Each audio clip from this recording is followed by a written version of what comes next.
Hi everyone, welcome to Brothers, Sisters, Strangers video podcast. I'm Ali-John Chaudhary, psychotherapist, and I wanted to wish a happy and healthy 2021 to all of our viewers. It's especially an important time because when we look back and do our retrospect, we look at how our year's gone, and it's a good thing to do, but it's also a good thing to do to look forward and to see how we can proceed in 2021.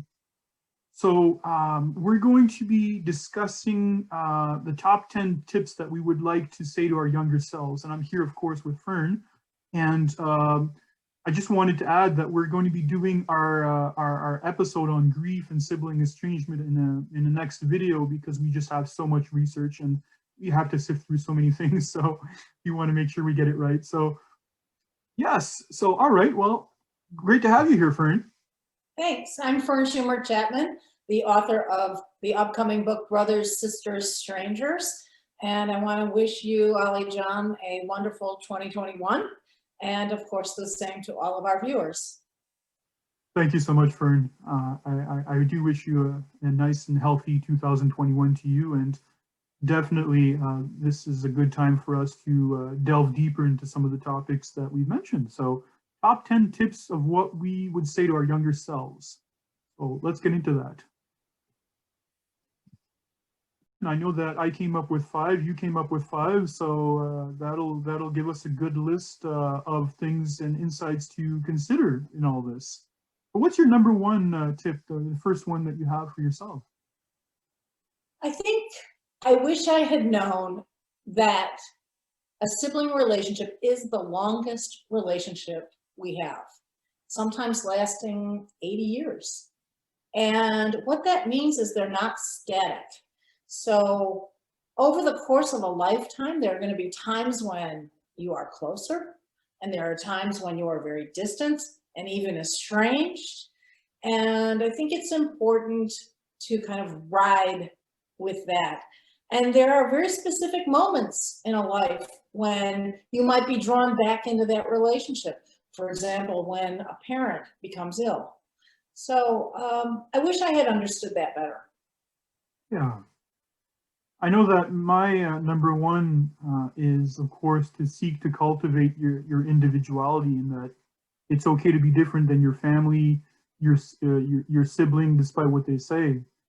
And that was something that for me, I thought was important to remember and not so much try to define myself by their narration of how they see me. Well, that fits in perfectly with my number 2. And this one, probably more than any other, I wish I had known.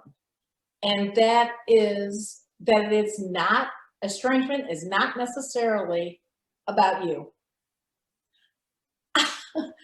For years, I looked in the mirror and I wondered, what did I do? And how did I fail?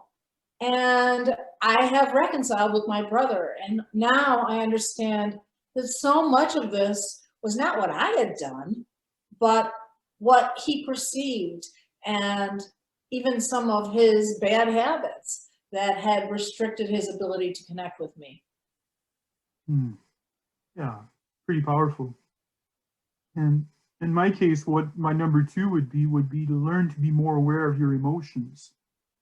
Because oftentimes what happens is that we may be dismissive of our own feelings, right? It's basically just putting them aside and just trying to basically just get through the day and such. And yes, that has value, but in the end, if you're not really addressing your feelings then, or your emotions authentically, then you're not really understanding what's going on inside of yourself. And emotions can become scary, uncomfortable, and it may force us to adapt in unhealthy ways if we don't address them.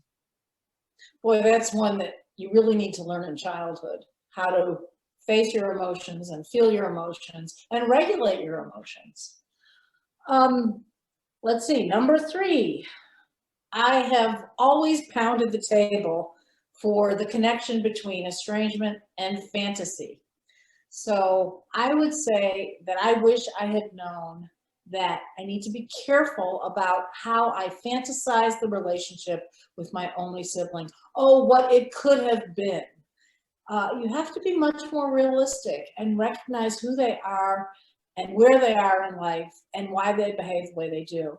And I think there's a tendency when there is no connection to fill in those holes and think, oh, but it would be so great if. Yeah, very much. Yeah, that's the thing too. It's and this is how it kind of corresponds to my number 3 also, which is to learn to use your mind in a way that it brings you up rather than down. And we're not taught at a young age how to do this. This is something we learn later on in life, unfortunately. And I think that this is something that we need to recognize also, that, you know, we can define ourselves in different ways, but also learn that if we're experiencing negative feelings, we can learn to work with reinforcing the positive. And that's really what's important in all this, is to learn to work with your mind, not dwell or not stick with and just ruminate in the negative, but rather learn to go into places that can be more positive, that can, of course, lift you up. So this is something that needs to be learned. You control your own thinking. Right? Very much. So number 4 for me would be that you cannot expect family members to necessarily stand up for you. This is how estrangement is so really devastating to a family, because we would like our siblings, other siblings, or our parents to align themselves with us, but they're caught in this too. And they don't know what to do. And actually, in my book, Brothers, Sisters, Strangers, my mother talks about how this affected her and how she didn't know what to do. She was paralyzed because she didn't want to hurt one child and go to the other. And it's interesting, I had a conversation with her recently. She's 95 years old, and I was talking about the estrangement. And she said, I still feel badly that I couldn't do more. They're caught in it too. Yeah, I would see how this is the type of problem that concerns many different people and has different perspectives on this. So, yeah. My number 4 basically is learning to find your voice. And oftentimes it's the things we don't say that we regret more often than the things that we do. You know, so in that way, it's really important to be able to consider that and to learn to find your voice, to learn to speak about what is happening. Because families will work hard at being dismissive, as you said, you know, and even trying to cultivate a different narrative. Whereas if you are being authentic with your feelings, as we said before, and you're able to find your voice and voice those feelings and learn to sharpen your communication abilities, that's only going to serve you in the future. Be better at talking about what matters and what needs to be addressed.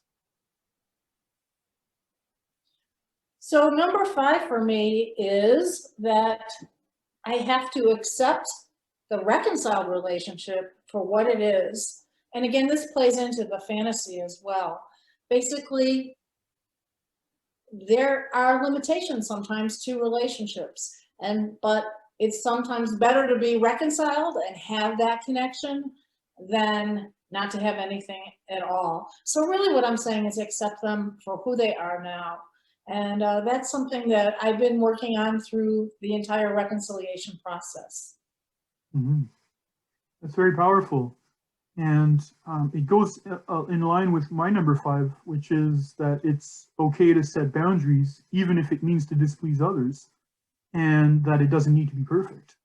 You know, that's the thing. It doesn't need to be exactly the way you would hope for it to be, but that it's in some shape or form something that is functional, something that is livable, that you're able to cope with, then it makes the situation easier.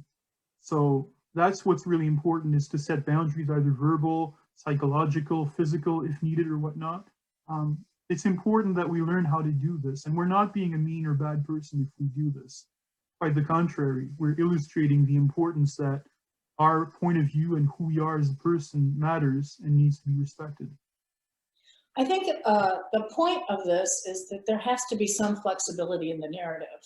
We tend to get very invested and very stuck in how we see ourselves and how we see the relationships around us.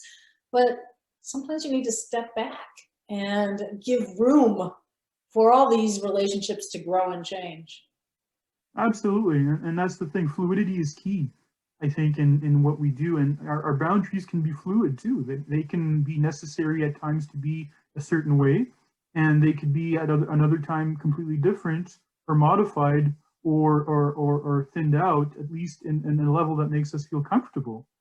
So always good to check in with our boundaries to make sure that they're respectful of us and that they're representative of what we need in that moment, especially. Well, those are 10 good tips. Yes, it goes by so fast when we do these videos, Fern, and I hope that our audience is going to walk away with some good tips that they can, of course, put into practice and remember, and address within their own lives. And of course, people are free to talk about this and to discuss this further in our Facebook group in Sibling Estrangement, Sharing, Coping, Connecting. We can certainly get the conversation started on this and see where people are at with regards to some of these tips that we've come up with. Or they could do it as well on the YouTube platform. Yes, on the YouTube platform also, at my YouTube page, of course, is another place that we can, of course, comment on and spark a conversation. For the most part, I do respond to people that do post comments. So definitely we can get the conversation going. Well, and I'd be really curious to hear in the comments what your tips are.